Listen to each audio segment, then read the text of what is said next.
En Allemagne, je pense que l'intégration professionnelle se fait plutôt facilement dans la mesure où la professionnalisation est vraiment importante dans le cursus universitaire puisque la relation entre entreprise et université est assez étroite. Donc ça permet souvent aux étudiants de s'orienter durant leur formation, même si c'est une formation plutôt généraliste. Ça veut dire que donc il n'y a pas forcément cette distinction comme on a en France entre actifs et étudiants. En Italie, c'est un peu plus ok, on vous donne une compétence, mais après, les jeunes, selon moi, ils ont peur de se jeter dans le marché du travail parce que c'est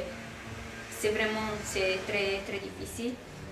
En plus, ici, j'ai comme la sensation que les étudiants sont plus suivis dans la choix de leur carrière et aussi dans, par exemple, j'ai vu que les étudiants à Sciences Po ils font beaucoup de stages, ils cherchent vraiment, c'est pas seulement étudier, ils cherchent beaucoup de qualifications.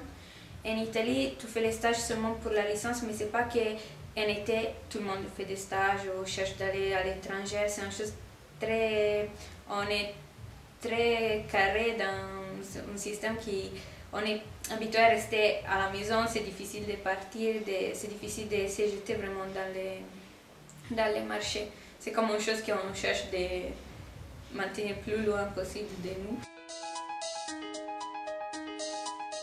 En France, vous avez le mot, l'expression se fait pistonner, qui est assez difficilement traduit. Donc je pense qu'en Angleterre, au moins, les stages sont beaucoup plus formalisés, sont beaucoup plus institutionnalisés, tandis qu'en France, c'est plutôt les gens que tu connais, le fait que tu as des stages via les gens que tu connais qui est institutionnalisé.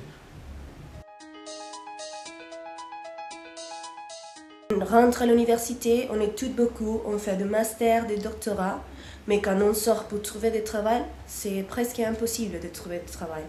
Et des personnes, des jeunes qui savent beaucoup sur les matières qu'ils étudient et doivent sortir et faire ce que tu connais dehors.